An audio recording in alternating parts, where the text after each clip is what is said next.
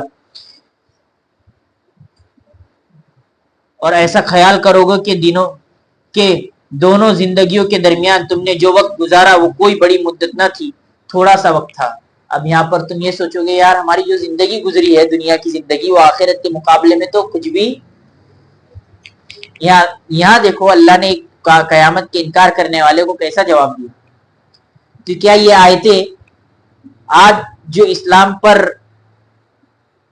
Question raise کرتے ہیں، قیامت پر کوشچن ریز کرتے ہیں، تو کیا قرآن میں وہ جواب نہیں ہے؟ صاف جواب ہے. وہ یہ سوال کرتے کیسے اٹھیں گے، تو اللہ تبارک و تعالیٰ نے بتا دیا کہ تم نان لیونگ بینگ بھی رہو تو تب بھی اللہ تمہیں زندہ کرے. کب کرے گا، کیا کرے گا، کیسے کرے گا، اور وہ وقت کب آئے گا؟ اللہ نے کہا وہ وقت آئے گا، اور جب وقت آئے گا نا پھر تم یہ سوچو گے کہ ہماری لائف بہت ہی شارٹ تھی اور ہم نے جو تیاری کرنی تھی وہ تیاری. تو اللہ نے یہاں پر نہ ماننے والوں کا جواب دیا ہے. بس سمجھنے کی دیر ہے، نا امید ہونے کی نہیں. کہہ رہے اس سپر پاور کنٹری نے تو اسلام کے خلاف ایسا بول دیا، اس سی ایم نے تو اسلام اور آخرت کے لیے ایسا بول دیا، اس سی ایم نے یا اس ایم ایل اے نے مسلمان کو کھانا اور کپڑا دینے سے انکار کر دیا. اس جگہ کے ایم ایل اے نے کہا کہ یہاں پر اگر مسلمان 24 گھنٹے میں خالی نہیں کرو گے تو ان کا گھر جلا دیا جائے گا، بلڈوزر سے اڑا دیا جائے گا. تو ہم یہ پریشان ہو جاتے ہیں. لیکن جب قرآن میں ہم کھول کے دیکھیں گے نا تو جتنے بھی دنیا کے ظالم لوگ آئے ہیں ان لوگوں نے یہی ہر دور اور ہر زمانے میں کہا کہ تم یا تو گھر واپسی کرو، گھر واپسی نہیں کرتے تو تم ہمارے ساتھ نہیں رہ سکتے، تم کو پھر ایسی جگہ جانا ہوگا جہاں پر صرف اسلام ہو، تم کو ہمارے ساتھ نہیں رہنا ہے، اور اگر رہنا ہے تو ہمارا غلام بن کے رہنا ہے، اور اگر یہ شرط بھی منظور نہیں تو پھر قتل عام کے لیے تیار ہو گئے، پھر تمہارا خون ہماری زمین پہ کیا ہو جائے گا، سستا ہو جائے گا. تو ہو رہا ہے کہ نہیں ہو رہا ہے؟ یہ قرآن میں چاروں چیزیں آ رہی ہے اور اس چاروں چیزوں کا حل قرآن میں موجود ہے، بس سمجھنے اور جو سمجھا رہا ہے اس کے پاس جانے کی ضرورت ہے. تو یہ چیزیں ہیں، لیکن اس سے انسان کو نا امید نہیں ہونا ہے اور یہ ٹینشن بھی نہیں آنا ہے ارے اس فلاں ایم ایل اے نے تو یہ کر دیا، اس فلاں سی ایم نے تو یہ بول دیا، بلکہ یہ سارا جملہ اسی نافرمان لوگوں کا ہے جو اب سے نہیں موسیٰ اور حضرت نوح علیہ السلام سے بولتے چلے آ رہے ہیں. تو امید ہے اس پر ہی انشاءاللہ اپنی بات ختم کرتے ہیں. کل آگے بات چلے گی. اللہ عمل کی توفیق